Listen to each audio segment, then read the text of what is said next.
మంత్రిగా పంచాయతీరాజ్, గ్రామీణ అభివృద్ధి, అటవీ, పర్యావరణ, గ్రామీణ రక్షిత, మంచినీటి పథకం, శాస్త్ర సాంకేతిక శాఖ మంత్రిగా కొణిదెల పవన్ కళ్యాణ్ బుధవారం విజయవాడలో క్యాంప్ కార్యాలయం నందు పదవి బాధ్యతలు స్వీకరించిన సందర్భంగా బండి రామాంజనేయులు, మచిలీపట్నం జనసేన కార్యకర్త శుభాకాంక్షలు, అభినందనలు తెలియజేశారు. గతంలో మచిలీపట్నంలో జరిగిన జనవాణి కార్యక్రమంలో పవన్ కళ్యాణ్ దృష్టికి గ్రామీణ వైద్యుల సమస్యలు వివరించడం జరిగింది. పవన్ కళ్యాణ్ స్పందించి ప్రభుత్వం వచ్చిన వెంటనే గ్రామీణ వైద్యుల సమస్యలు పరిష్కారం చేస్తానని హామీ ఇవ్వడం జరిగింది. హామీని నమ్మి పార్టీలో చేరి జనసేన కూటమి గెలుపుకు కృషి చేయడం జరిగింది. ఈ రోజు పదవి బాధ్యతలు స్వీకరించిన పవన్ కళ్యాణ్ కి హృదయపూర్వక శుభాకాంక్షలు తెలియజేయడం జరిగింది.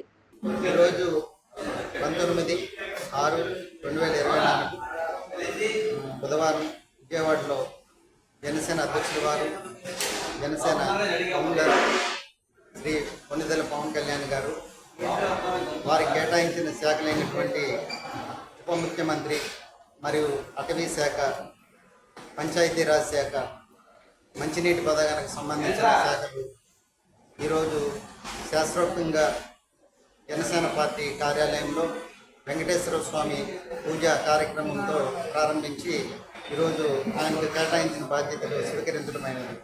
దాని నిమిత్తం రాష్ట్ర ప్రజలు సుమారుగా 6 కోట్ల మంది ప్రజానీకానికి సంబంధించిన జనసేన పార్టీకి మేము ఆ పార్టీ తరఫున ఆయనకి శుభాకాంక్షలు తెలియజేస్తున్నాము.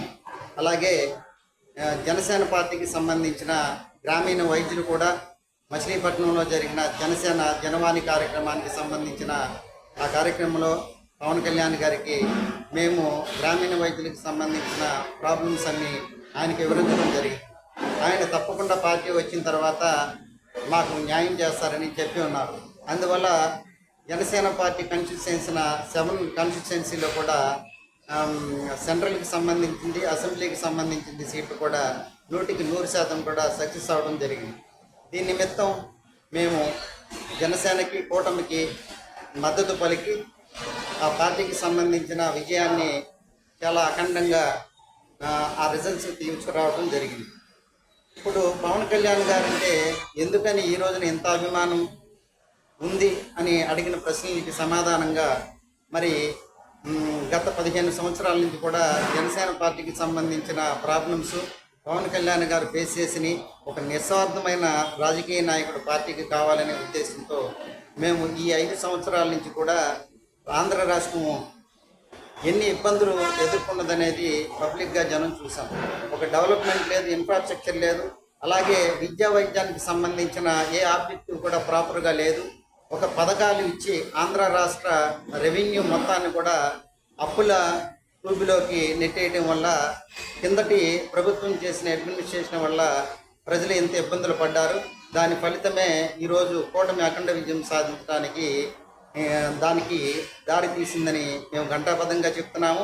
అలాగే నిస్వార్థ సేవకుడు అంటే పవన్ కళ్యాణ్ గారి గురించి మాకు తెలిసింది ఏంటంటే ఆయన మరి అంత లగ్జరీ లైఫ్ను వదులుకుని రాజకీయంలో ఎన్నో ఆటుపోట్లు, మరి ఎంతోమంది విమర్శలు, అలాగే ఎన్నో రకాలుగా చిత్రహింసలు పెట్టారు.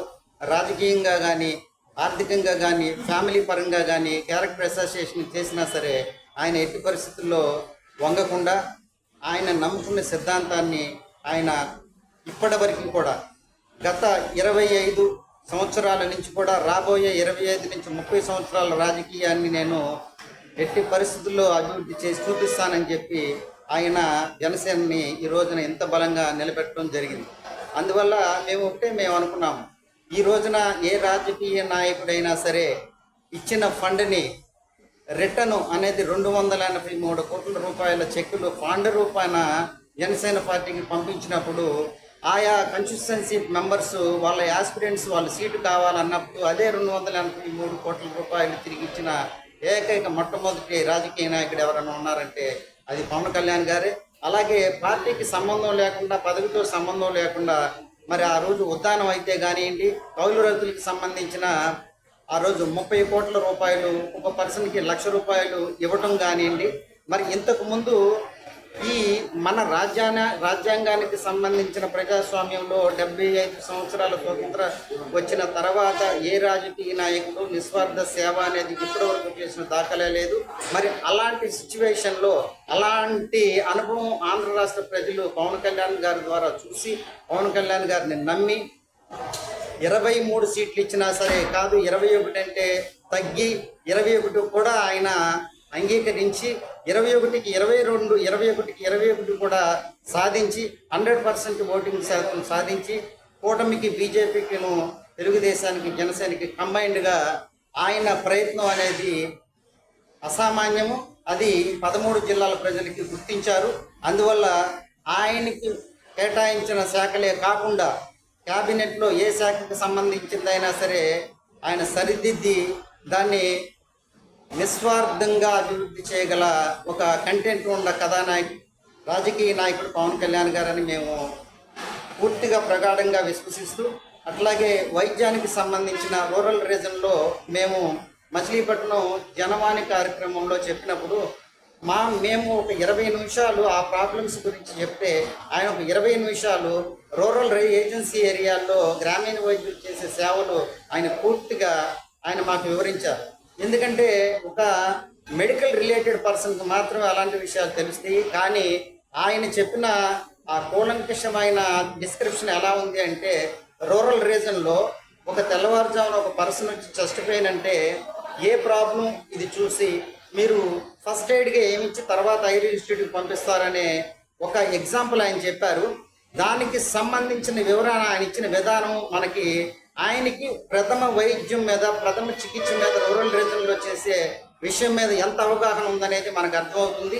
అందుకనే రేపొద్దున పార్టీ వచ్చిన తర్వాత డెఫినెట్గా మాకు దీనికి సంబంధించిన పారామెడికల్ ట్రైనింగ్ మధ్యలో ఎప్పుడు ఆగిపోయిందో అక్కడి నుంచి కూడా ఆయన ట్రైనింగ్ ఇచ్చి ఆ తర్వాత దీనికి కన్సెంట్ 108, 104లో కన్సెంట్ గవర్నమెంట్ సెక్టార్కి సంబంధించిన రీజన్లో ఈ అర్హులైన గ్రామీణ వైద్యులకి ఆయన డెఫినెట్గా నేను జస్టిఫికేషన్ చేస్తానని చెప్పి ఆ రోజు కూడా మాట ఇచ్చి ఉన్నారు.